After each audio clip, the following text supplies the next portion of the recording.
नमस्कार मंडळी, स्वागत आहे एका नवीन व्हिडिओ मध्ये। तर मंडळी आज मी चाललेलो आहे फलटणला। कुठल्या गाडीमध्ये जाणार आहे एकदा बघा तुम्ही। ही बघा, ही आहे कुर्ला सांगोला गाडी। हिचा कुर्ल्यामधून टायमिंग आहे 8 वाजताचा आणि आपला जो प्रवास आहे तो फलटण पर्यंत असणार आहे ह्या गाडीमध्ये। तर बरेच रील्स तुम्हाला आता ह्या नवीन लालपरीचे पाहायला भेटणार आहे। छाई हुए म्हणतात ना, ते फुल कल्ला आहे या गाडीचा। म्हणजे बघा ना, गाडीचा लुक बघा तुम्ही कसा दिसतोय। अशोक लेलँड कंपनीची चेसी आहे, तुम्ही याचा डिझाइन वगैरे पाहू शकता। कुर्ला नेहरू नगर आगाराची गाडी ही। अचानक असा प्रवास होते, अचानक म्हणजे विचार केला होता की डायरेक्ट फलटण मधून प्रवास करायचा। ही गाडी पाहिली आणि जेव्हापासून ही गाडी आली महामंडळामध्ये तेव्हापासून इच्छा होती ह्या गाडीचा प्रवास करण्याची, पण शक्य नाही झालं कामामुळे वगैरे। आणि समोर पण तुम्ही पाहू शकता, इथं पण एक सेम लालपरी, इकडे पण लालपरी। बघूया कसा होतोय प्रवास, काय होतं तुम्हाला पूर्ण ब्लॉग पाहायला भेटणार। व्हिडिओ शेवटपर्यंत नक्की बघा। बहुतेक तर सगळ्या गाड्या ज्या आहेत ते MH14च्या पासिंग आहे, LX सिरीज आहे।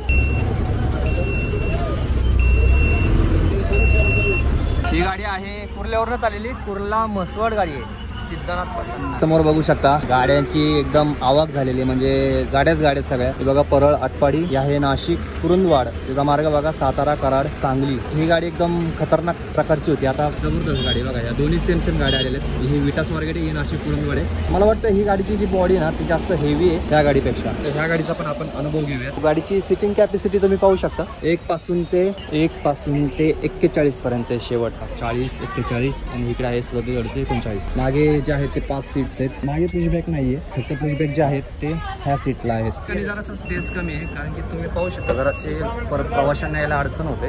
आणि गाडी बरोबर 12:30 वाजता स्वारगेट मधून सुटते। किती?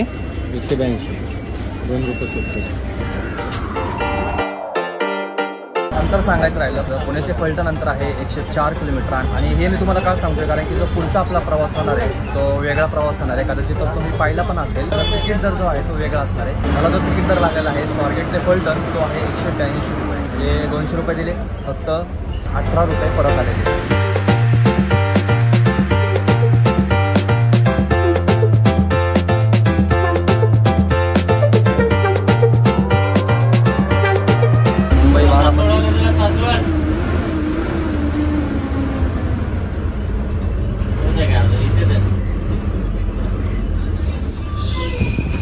तर मंडळी आता आपण आलेलो आहोत सासवडमध्ये। आपण जवळजवळ 12:30च्या दरम्यान निघालो होतो आणि आता वाजलेले आहेत बरोबर 1 वाजत आलाय। आणि ही आहे आपली गाडी। गाडी तर पूर्ण स्वारगेट पासूनच फुल आहे, बाकी काही विषय नाहीये गाडीचा। आणि तुम्हाला माहिती असेल, आपण पहिल्या ज्या महिला चालक होत्या STच्या, त्यांचा व्हिडिओ बनवण्यासाठी आपण सासवडला आलो होतो। आणि हे बघा, ही मगाशी आपण स्टँड मध्ये पाहिलेली मसवड गाडी बघा ना, काय बोर्ड वगैरे बघा ना कसं छान बनवलाय, कुर्ला मसवड मस्त बनवलंय बरं का, पिंक कलर मध्ये सिद्धनाथ प्रसन्न लिहिलंय गाडीवरती। ही गोंदवले मार्गे जाते मसवडला। आणि ही आपली कुर्ला सांगोला।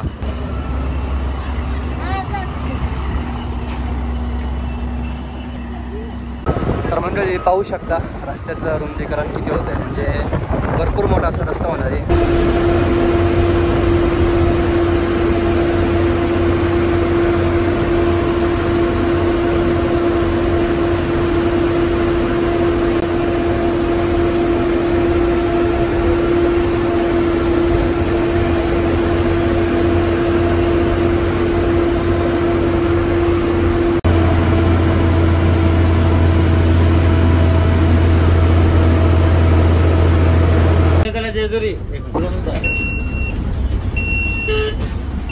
तर म्हणजे आता आपण जेजुरीमध्ये आलेलो आहोत आणि टाइम झालाय 2:15। मगाशी म्हणलं मी 1 वाजला, पण 1 वाजला नव्हता, जवळजवळ 1:45 वाजले होते। आणि आता आपण जेजुरीमध्ये आलेलो आहोत। जेजुरीच्या बसस्थानकाचं काम चालू आहे, पाहू शकता।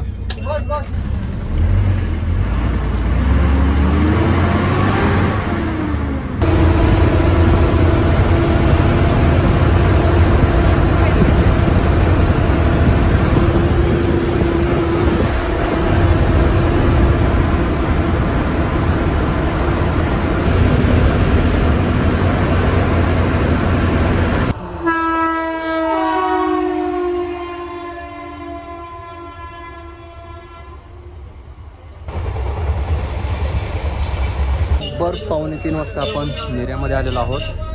समोरची गाडी आहे मसवड, जी आपल्याला सासवडमध्ये भेटली होती।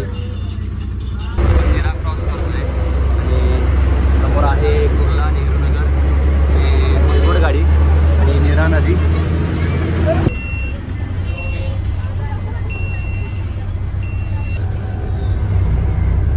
करतो मी,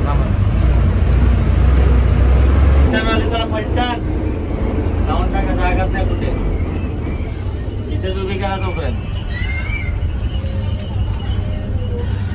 बसते का नाही बसत?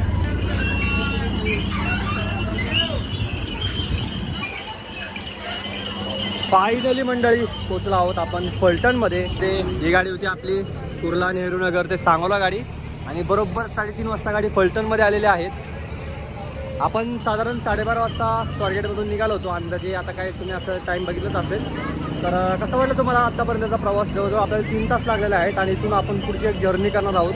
कदाचित तुम्ही पाहिली पण असेल. मंडळी मी विचार केला होता की गाडीचा व्यवस्थित रिव्ह्यू द्यावा तुम्हाला, पण गाडी कुठे थांबलीच नाही. गाडी जी थांबणार होती जेवायला ती डायरेक्ट नाथेपुतीला थांबणार होती, त्याच्यामुळे व्यवस्थित मला काय सांगता आलं नाही. थोडक्यात सांगतो मी तुम्हाला, गाडीमध्ये पुशबॅक सीट्स पण आहेत, पण एवढं पूर्ण पुशबॅक नाही होत जसं MG गाडीमध्ये व्हायचं तेवढं पुशबॅक नाही होत. थोडंसं नॉर्मल पुशबॅक होतं आणि यामध्ये तुम्हाला चार्जिंगची सुविधा दिलेली आहे, जे की MG गाडीमध्ये तुम्हाला खाली पायापाशी होतं आणि ह्या गाडीमध्ये तुम्हाला हाताच्या शेजारी, डाव्या हाताच्या शेजारी तुम्हाला चार्जिंगसाठी सुविधा दिलेली आहे. तर एवढा फरक आहे. बाकी सिटिंग वगैरे चांगली एकदम म्हणजे आरामदायक प्रवास होतो. आदळे वगैरे काही जास्त बसत नाही. तर अशी काहीशी गाडी आहे. जर पुढचा प्रवास झाला माझा अशा गाडीमध्ये तर व्यवस्थित नक्की तुम्हाला पूर्ण असा रिव्ह्यू देईल. तर हा होता थोडक्यात रिव्ह्यू तुम्हाला सांगितलाय. हे बघा फलटण बस स्थानक. अगोदर आपण आलेलो आहोत कोल्हापूर पाथर्डी जो प्रवास करत होतो आपण, तेव्हा आपण फलटण मध्ये आलो होतो आणि त्याच्यानंतर आता फलटण मध्ये आलेलो आहोत.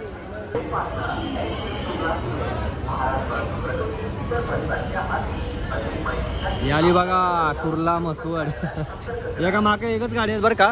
त्या गाडीचा पण टायमिंग जो आहे ना तो कुर्ल्यामधून आहे 7:30चा आणि ज्या गाडीमध्ये आपण आलो फलटण कुर्ला नेहरू नगर ते सांगोला गाडी, त्या गाडीचा टायमिंग आहे 8 वाजता.